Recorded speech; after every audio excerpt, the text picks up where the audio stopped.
Assalamualaikum warahmatullahi wabarakatuh.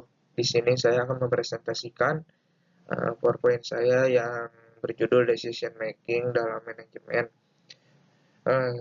Terlebih dahulu saya akan memperkenalkan diri, yaitu Farul Aziz dengan NIM 2023 11 185. Di sini yang pertama ada pengertian decision making.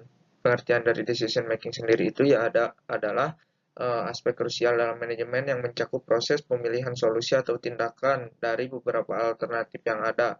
Proses ini tidak hanya melibatkan pemahaman masalah, tetapi juga analisis data, pengembangan alternatif, dan evaluasi hasil keputusan yang diambil. Selanjutnya ada proses pengambilan keputusan. Nah, di sini ada proses-proses dalam pengambilan keputusan di manajemen. Yang pertama ada identifikasi masalah, yaitu menentukan masalah yang perlu diselesaikan. Yang kedua itu ada pengumpulan data, mengumpulkan informasi yang relevan untuk analisis. Dan yang ketiga itu ada pengembangan alternatif. Jadi pengembangan alternatif di sini itu menciptakan berbagai opsi. Jadi tidak hanya satu opsi. Di pengembangan alternatif ini ada berbagai opsi yang untuk diciptakan atau solusi yang mungkin terjadi. Yang keempat ada evaluasi alternatif, menilai kelebihan dan kekurangan dari setiap opsi tersebut.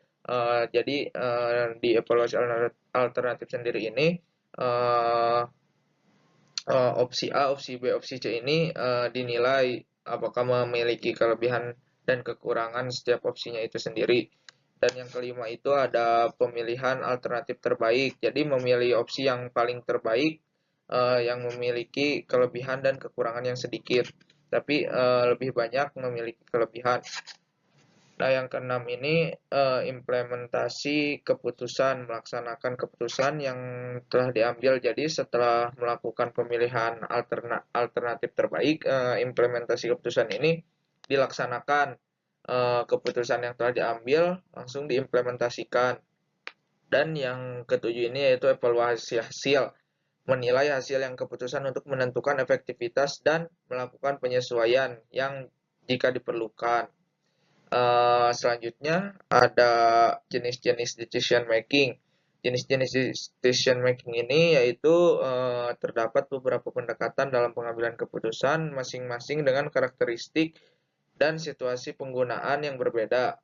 Keputusan rasional melibatkan analisis data dan evaluasi pro dan kontra dari setiap opsi. Jadi setiap opsi itu pasti memiliki pro dan kontranya masing-masing. Namun kembali lagi di sini yaitu terdapat tadi dari proses itu terdapat alternatif untuk memilih opsi tersebut. Jadi kita harus memilih opsi tersebut supaya mana opsi yang memiliki kelebihan paling banyak dan minim kekurangannya. Selanjutnya ada keputusan kolaboratif, yaitu mengikut sertakan berbagai pemangku kepentingan untuk mencapai konsensus efektif dalam situasi dengan banyak perspektif.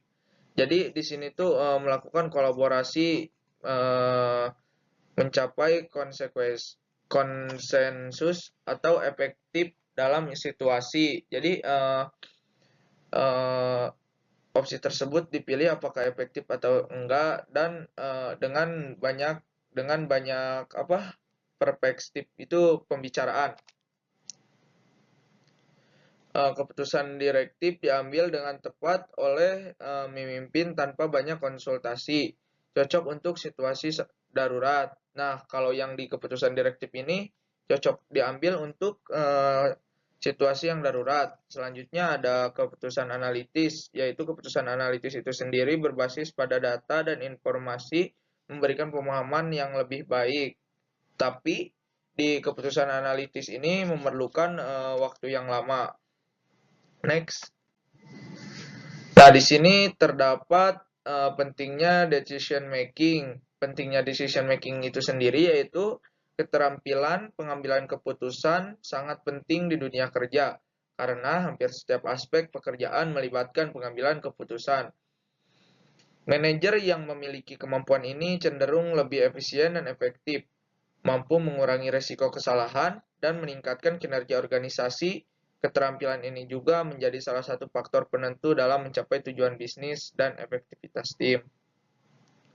Selanjutnya ada kasus dalam decision making di perusahaan Adidas. Di perusahaan Adidas ini yaitu melibatkan analisis mendalam terhadap berbagai faktor yang mempengaruhi konsumen dan pasar. Berikut adalah beberapa contoh kasus yang menunjukkan bagaimana Adidas untuk melakukan decision making. Yang pertama yaitu ada pengaruh desain produk dan harga pada keputusan pembelian. Jadi Adidas itu adalah sebuah perusahaan fashion. Jadi sebuah studi yang dilakukan di Bengkulu menunjukkan bahwa desain produk dan harga memiliki pengaruh. Jadi desain produk dan harga itu memiliki pengaruh besar terhadap keputusan pembelian sepatu Adidas. Hasil penelitian menunjukkan bahwa desain produk memiliki nilai signifikan 0,005, sementara harga memiliki nilai 0,016, yang berarti kedua variabel produk dan harga ini secara bersamaan mempengaruhi keputusan pembelian dan nilai signifikan 0,000. Ini menunjukkan bahwa Adidas harus terus berinovasi dalam desain produk dan mempertimbangkan strategi penetapan harga yang menarik konsumen. Jadi di sini tuh Adidas tuh harus terus berinovasi supaya si konsumen tidak bosan dengan produk yang dikeluarkan oleh Adidas, sehingga Adidas ini berinovasi dan melakukan studi terus dianalisis oleh sebuah perusahaan. Selanjutnya ada analisis kualitas produk dan strategi pemasaran. Nah, di kasus dalam Adidas ini, penelitian di Karangsari Village yaitu mengungkapkan bahwa kualitas produk, harga, desain produk, serta simultan memiliki pengaruh positif terhadap keputusan pembeli. Namun, harga secara individu tidak menunjukkan pengaruh signifikan, sedangkan kualitas dan desain produk memiliki dampak positif yang signifikan. Nah, sementara di Karangsari Village ini harga tidak menunjukkan pengaruh yang signifikan, namun si kualitas dan desain produk ini dampak positif yang sangat signifikan. Hal ini mendikasi bahwa Adidas perlu pada peningkatan kualitas dan inovasi desain untuk memenuhi ekspektasi dari konsumen. Yang ketiga ini yaitu strategi pemasaran di toko olahraga. Sebuah analisis di Pangkal Pinang menunjukkan bahwa baik produk maupun harga berpengaruh positif terhadap keputusan konsumen dalam memilih sepatu Adidas. Dengan menggunakan regresi ganda, ditemukan bahwa 73,8% keputusan pembelian dapat dijelaskan oleh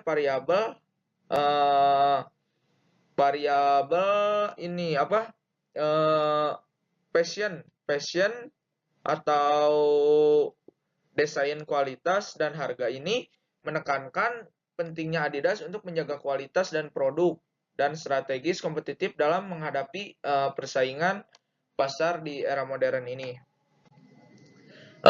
Kesimpulan dari kasus yang saya ambil dari Adidas itu, keputusan yang diambil oleh Adidas dalam hal desain produk, kualitas, dan strategi harga sangat dipengaruhi oleh analisis pasar dan perilaku konsumen. Dengan memahami faktor-faktor ini, Adidas dapat mengembangkan strategi yang lebih efektif untuk meningkatkan penjualan dan memperkuat posisi di pasar global. Keberhasilan dalam mengambil keputusan ini bergantung pada kemampuan perusahaan untuk beradaptasi dengan kebutuhan konsumen dan dinamika pasar yang terus berubah-ubah seiring terus modernnya di zaman sekarang. Ini kesimpulan pada materi decision making, yaitu pengambilan keputusan adalah bagian integral dari manajemen yang mempengaruhi semua aspek organisasi. Dengan mengikuti proses sistematis dan memahami berbagai pendekatan yang tersedia, manajer dapat membuat keputusan yang lebih baik, meningkatkan efektivitas organisasi, serta mencapai hasil yang diinginkan.